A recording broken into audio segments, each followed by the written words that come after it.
농업 분야 외에도 올 하반기 여러 제도의 변화가 있는데요.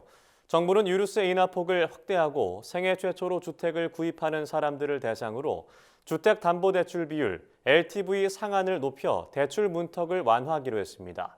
하반기 달라지는 민생 제도를 이호철 기자가 정리했습니다. 오늘부터 유류세 인하 폭이 30%에서 37%로 확대됩니다. 또 부동산 대출 규제가 완화돼 생애 최초 주택 구입자에 대한 주택담보대출 비율이 3분기 내 80%까지 확대됩니다. 기획재정부는 최근 2022년 하반기부터 이렇게 달라집니다 책자를 발간해 하반기부터 적용되는 정부의 각종 제도 개선과 법규 개정 사항을 선보였습니다. 먼저 유류세 인하폭이 37%까지 확대됨에 따라 휘발유 가격은 리터당 57원, 경유 38원, LPG는 12원이 추가로 내려가게 됩니다.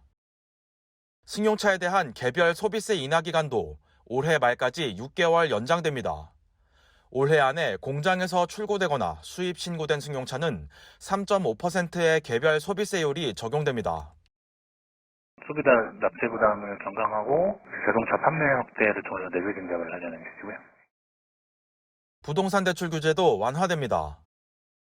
생애 최초 주택 구입자에 대한 주택담보대출 비율이 기존 60에서 70%에서 지역, 소득, 집값에 상관없이 80%까지 완화됩니다. 예를 들어 5억 원인 집을 살 때 기존엔 주택담보대출 비율 60%를 적용받아 3억 원까지 대출이 가능했지만 3분기부터는 80%가 적용돼 4억 원까지 가능해집니다. 또 소득이 낮은 청년층 대출이 과도하게 제약되지 않도록 총부채 원리금 상환 비율, DSR 산정 시 장래소득 반영폭을 확대하기로 했습니다. 스마트폰을 통해 신분 확인이 가능한 주민등록증 모바일 확인 서비스도 12일부터 시행됩니다.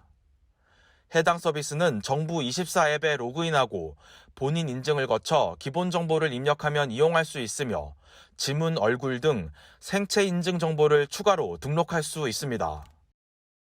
아프면 쉬는 상병수당 시범사업도 시행됩니다. 상병수당 시범사업은 서울 종로구, 경기 부천시 등 6개 지자체에서 시행합니다.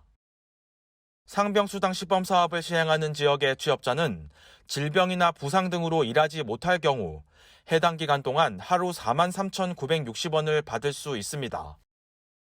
이 밖에도 정부는 코로나19 피해로 대출 상환에 어려움을 겪는 소상공인 자영업자의 신용채무를 최대 90% 감면하는 소상공인 자영업자 채무조정 프로그램도 도입하기로 했습니다. MBS 이호철입니다.